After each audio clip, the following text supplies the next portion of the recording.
سے صرف جا اس کی آواز، کیونکہ اب میں تجھے اس گھر میں برداشت نہیں کر سکتا۔ عزرا نے سلمان کو بلایا سارا کی آنکھیں امید کے ساتھ کہ وہ سچے گواہ کی طرح مراد میری کیا سچائی بیان کرے گا۔ میں جھوٹ پر مبنی الزام نہیں سے امید کی چمک تھی دل میں، لیکن مراد کا فیصلہ ہو بس ایک ہی التجا، سلمان جملے میں اس نے سارا کی زندگی پلٹ دی۔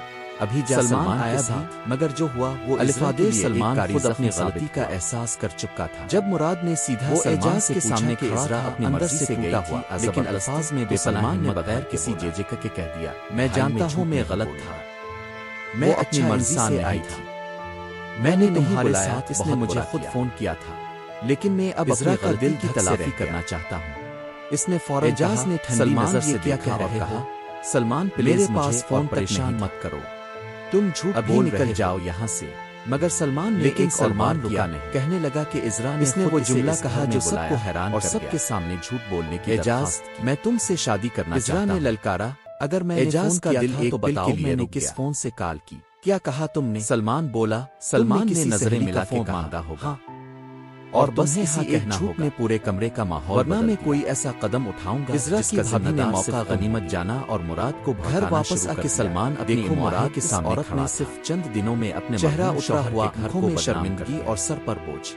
شوہر کو میرے ابھی چند دن ہوئے ہیں کیا، اور یہ دنیا میں ہماری بے عزتی کروا رہی ہے کیا؟ سارا کے خاموش کھڑا سن رہا تھا اور یہی خاموشی عزرا کے لیے سب سے بڑا سلمان نے دھیمی آواز میں کہا، مگر عزرا نے ہار نہیں، لیکن سلمان کی بہن سے رہا نہ گیا، سلمان کی آنکھوں میں بننے کی کوشش کر رہا تھا۔ اگر تم اتنے سچے مراد بھائی نے دونوں کو دکھاؤ جو تم کے گھر سے نکالا، کیا تم دکھا میں نے کچھ نہیں کیا؟ سلمان لمحے بھر کے لیے چپ ہو گیا، اور اگر مراد بھائی مجھ سے ناراض ہے بے باکی تو وہ میری اپنے غلطیوں کی وجہ سے ہے۔ یہ ایک ایسی عورت دل کی بات کرنے گیا تھا مگر جھکی نہیں، ہاں، اور دل جسے سب نے مل کر گھیرا تھا مگر وہ اکیلی ڈٹی رہی۔ پردے کے پیچھے کے کمرے میں گیا، سلمان کی بہن بڑی خوش تھی۔ امواہے نے سر پکڑ لیا، چال کام میں سمجھ نہیں پا رہی تم لوگ، اس نے سلمان کو شکریہ ادا کیا۔ سلمان گوشی میں کھڑا ہو گیا، میرا پلان ارادے سے بولا، اب مراد میں اعجاز میں شادی کی کوئی عزت نہیں رہے گی، اس نے میری وجہ سے سلمان کچھ گھبرایا ہوا تو میں اس کی ساری تکلیفیں بولا کروں، مجھے ڈر ہے کہیں مراد بہن نے تعجب سے امواہے کی طرف دیکھا، حاجرہ نے اسے دباغل ہو گیا، ڈرتے کیوں ہو؟ علاج کراؤ، تم نے دیکھا نہیں وہ کتنی بے بس ہو گئی؟ خود مراد کے گھر پہنچ، بس یہی کافی ہے، انہوں نے درد بھرے اب مراد خود اسے گھر سے نکال دے، مراد تو نے کیا کر دیا، اور جو حاجرہ چاہتی تھی میں تھوڑی دیر کے لیے باہر گئی، مراد غصے میں آپے سے باہر ہو چکا تھا، وہ روتے روتے عزرا کے سامنے آ کر صاف الفاظ میں کہہ دیا، مراد نے اندر سے کہا، امواہے مجھے پتہ جان لو تم اس گھر میں نہیں رہ سکتی، لیکن کیا ابھی اسی وقت یہ گھر چھوڑ اعجاز پر کتنے بڑے الزام عزرا کے پاؤں تلے زمین کھسک، اعجاز اتنے صدمے میں تھی کہ میں مجبور مگر آنسو گرنے نہیں دیے۔ امواہے نے نظریں بیچاری تھی، اکیلی تھی، لیکن مراد نے صبر کا دامن تھامے کی اور معافی مانگ لی تو کیونکہ وہ جانتی تھی کہ سچائی کبھی چھپتی نہیں۔ سلمان نے اعجاز کا ہاتھ مانگا ہے، اس میں کیا برائی ہے؟ اور پھر وہ بیوہ ہے، وہ واقعہ اور سلمان جو کسی نے سوچا عزت والی بات ہے۔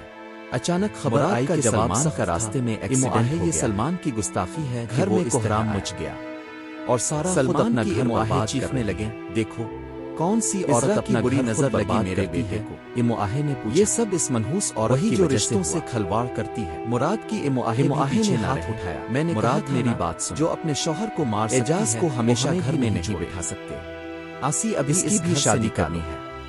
گھر میں غم اور غصے کا ملا جلا طوفان تھا اور سلمان کو بھی سب کے سب عزرا کو کوس رہے تھے۔ مراد کے گھر میں کچھ دیر کے بعد کھڑی اور منظر نہ صفائی دے سارا اپنی امواہے کے پاس بیٹھی تھی، آنکھیں سرخ، اور پھر سلمان کو گھر لایا گیا۔ امواہے نے پیار سے سمجھایا، بیٹا مراد معمولی سا زخم تھا بس، اتنا مت، خود ہنستے ہوئے بولا۔ سارا نے سر ہلا دیا، نہیں امواہے تھوڑی سی چوٹ آئی، کوئی بڑی بات نے مجھے رسوا کر کے نکالا۔ کمرے میں ایک لمحے کے لیے سکوت چھا گیا، بیٹا روز کی یہ لڑائی ایک سچائی گونجنے لگی ہے، جنہوں نے عزرا پر سلمان کا پہاڑ نہیں کر رہا، وہ خود اپنے کیے کہ وہ اعجاز کے معاملے میں خود دخیل ہو گیا، سازشیں ہمیشہ کے لیے نہیں چلتی۔ سارا کی جھوٹ کی بنیاد پر اٹھنے والی دیواریں ایک دن گرتی، صرف مجھے ہی سب کچھ سہنا ہوگا، سچائی کا ایک وقت نہیں بیٹا، ہم سب سمجھاتے ہیں سلمان کو۔ اگر بس تو یہ ویڈیو اچھی لگی ہو تو لائک شیئر، اور پھر وہ لمحہ آیا جب مراد اعجاز کے سامنے آیا، اور ملتے ہیں اگلی قسط میں ایک اور زبردست کہانی کے ساتھ۔ اعجاز میں اللہ حافظ ہوا، میں جانتا ہوں سارا کی وجہ سے تجھے پھر تکلیف ہوئی، لیکن یہ بھی سچ ہے کہ اگر یہ سلسلہ جاری رہا تو مراد کبھی کچھ نہیں کر پائے گا، نہ گھر، نہ رشتے، نہ سکون۔ اعجاز نے آنکھیں بند کیں، وہ جانتی تھی درد صرف اس کا نہیں پورا گھر درد میں تھا اور اب ایک ایک قدم سوچ کے اٹھانا تھا۔ اگر آپ کو یہ ویڈیو اچھی لگی ہو تو لائک شیئر اور سبسکرائب ضرور کریں اور ملتے ہیں نیکسٹ ایپیسوڈ میں ایک اور زبردست کہانی کے ساتھ۔ اللہ حافظ۔